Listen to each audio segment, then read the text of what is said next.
Hello everyone. You don't want to wake up to that face. Well, here we have the new Commander, the second deck for the Commander 2018 Subjective Reality. Amina to the Fate Shifter.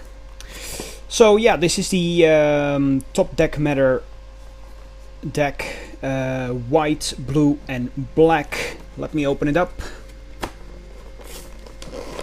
Let's see what we have here. Now, this deck is quite surprising actually. There were a lot of reviews about this deck that it wasn't so good and the Planeswalker really had abilities that had nothing to do with each other and blah blah blah, stuff like that. But when playing with this deck on release at a friend's place, I noticed that this Planeswalker is insane. Now then, let's see why. 3 mana is the cost, and that's it. Just 3 mana, one of each color. White, blue and black, so that's cheap.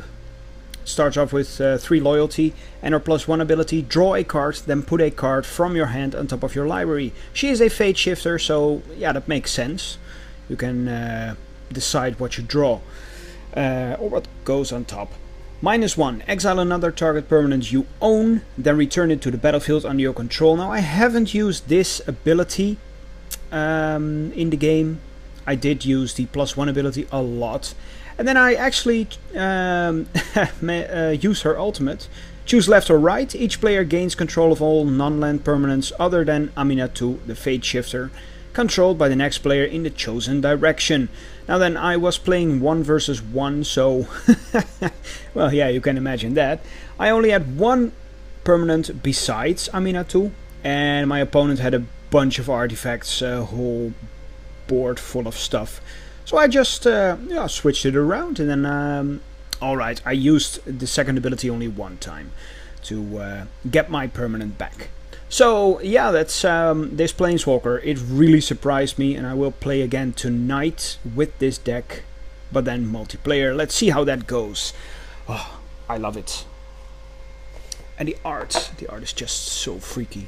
Right, so what do we get here? We get a little booklet about Amina 2, about Ienet, Varina, Yuriko. And on the other side we have playing the deck, commander rules, etc, etc. Now then, the deck itself. Oh yeah, we start off with, of course, a regular version of Amina 2.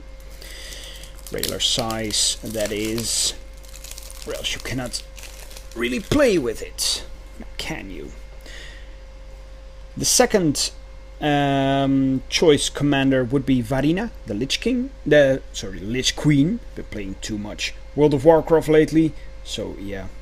For 4 mana, we get a 4/4 zombie wizard.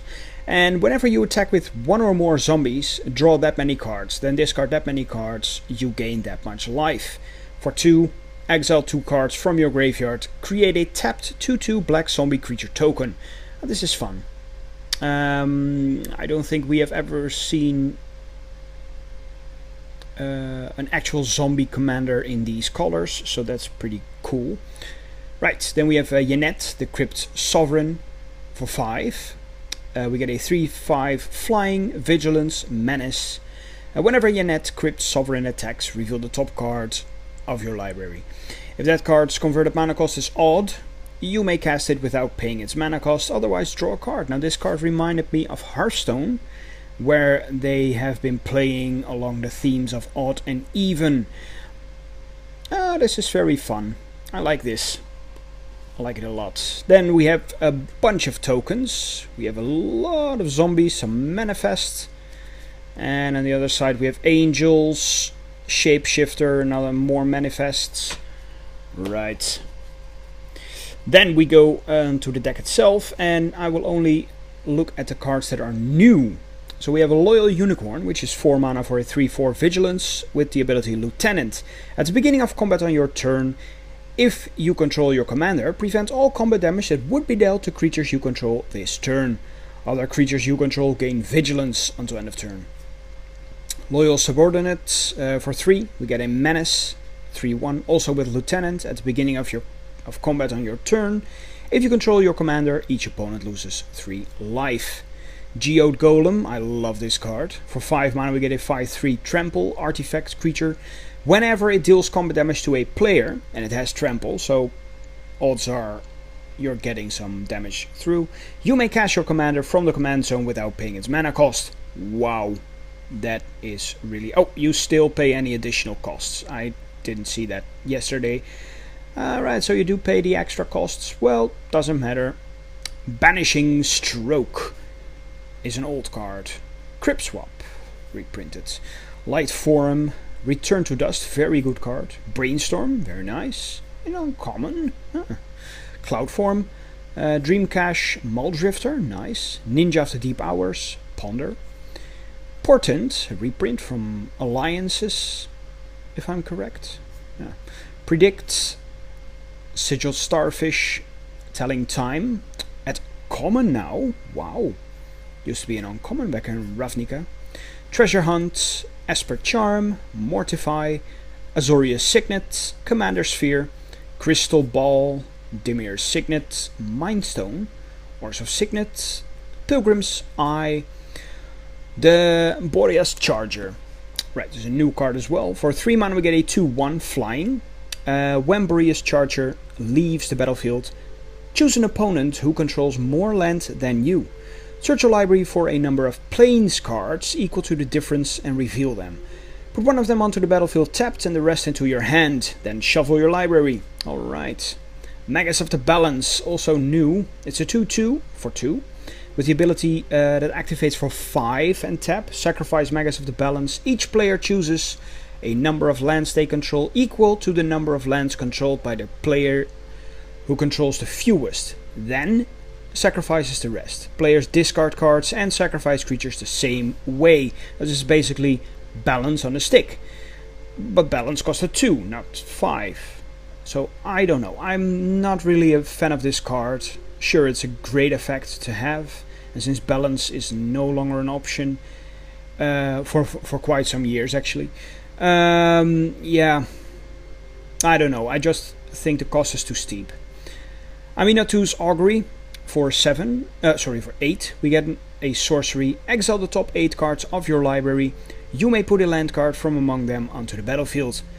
Until end of turn, for each non-land card type, you may cast a card of that type from among the exiled cards without paying its mana cost. Primordial Mist, for 5, we get an enchantment. At the beginning of your end step, you may manifest a top card of your library. Right. Exile a face down card, a permanent you control face up. Wait. Exile a face down permanent you control face up. Ah, okay. You may play that card this turn. Cool. And then we have the very first Black Miracle, Entreat the Dead. So yeah, it's 3 black and 2 times X. It's a sorcery. Return X target creature cards from your graveyard to the battlefield. And it has Miracle 2 times black and 1 X. Knight Incarnate. For 5 we get a 3/4 Death Touch. When Knight Incarnate leaves the battlefield, all creatures get -3/-3 until end of turn. Evoke for Skullstorm. For 9 we get a sorcery. When you cast a spell, copy it for each time you've cast your commander from the command zone this game. Each opponent sacrifices a creature. Each opponent who can't loses half their life rounded up. Pretty sick, but pretty expensive to play. Sower of Discord. For 6 we get a 6/6 flying. As it enters the battlefield, choose 2 players. Whenever damage is dealt to one of the chosen players, the other chosen player also loses that much life. Then we had Yuriko, the Tiger's Shadow. Now this one is pretty much anticipated. Yeah, it's 3 mana, 1/3. It has Commander Ninjutsu for 2. Now what does that mean? If you pay blue and black in this case, return an unblocked attacker you control to hand. Put this card onto the battlefield from your hand or the command zone tapped and attacking. So basically it's just the same as Ninjutsu, but you can also use it if it's in the command zone. Whenever a ninja you control deals combat damage to a player, reveal the top card of your library and put that card into your hand. Each opponent loses life equal to the card's converted mana cost. Now this is a nice card, and finally we are getting some Ninja Commander love. Oh, I love it. Isolated Watchtower. Also a new card. It's a land, taps for colorless, and if you pay 2 you can scry 1. You may reveal the top card of your library. If it's a basic land card, if a basic land card is revealed this way, put it onto the battlefield tapped. Activate this ability only if an opponent controls at least 2 more lands than you. Right, then we have a bunch of reprints again. Entreat the Angels, Serra Avatar, Army of the Damned, Adarkar Valkyrie, Akroma's Vengeance, Terminus, very good card, Conundrum Sphinx, Devastation Tide, Djinn of Wishes, Jeskai Infiltrator, Sphinx of Jawar Isle, Sphinx of Uthun, Phyrexian Delver, Ether Mage's Touch, Duskmandal's Seer, Enigma Sphinx, High Priest of Penance, the Silent Blade Oni, Utter End, Seer's Lantern, Sol Ring of course. Basic lands, we have some plains, islands, swamps, and we have a Forge of Heroes, which is a new card as well. But I think all of the decks will have this card. Forge of Heroes, a land, taps for colorless, and if you tap it, choose target commander that entered the battlefield this turn. Put a +1/+1 counter on it if it's a creature, and a loyalty counter on it if it's a planeswalker. Then we have an Arcane Sanctum, Azorius Chancery, Azorius Guild Gate, Baron Moor, Command Tower, Dimir Aqueduct, Dimir Guildgate, Dismal Backwater, Forsaken Sanctuary, Halimar Depths, Jawar Isle Refuge, Lonely Sandbar, beautiful art, Meandering River, Mortuary Mire, New Benalia, Orzhov Basilica, Orzhov Guildgate, Scoured Barrens, Secluded Steppes, Sejiri Refuge, Submerged Boneyard, and a Tranquil Cove. And another one of these cards. Popular Magic format, standard booster draft commander. Well, that's it for Anima 2, the Fate Shifter. I love it. I love this deck. Very powerful, in my opinion. Yes, see you all tomorrow when we will open up one of the other 2 decks remaining. Bye bye.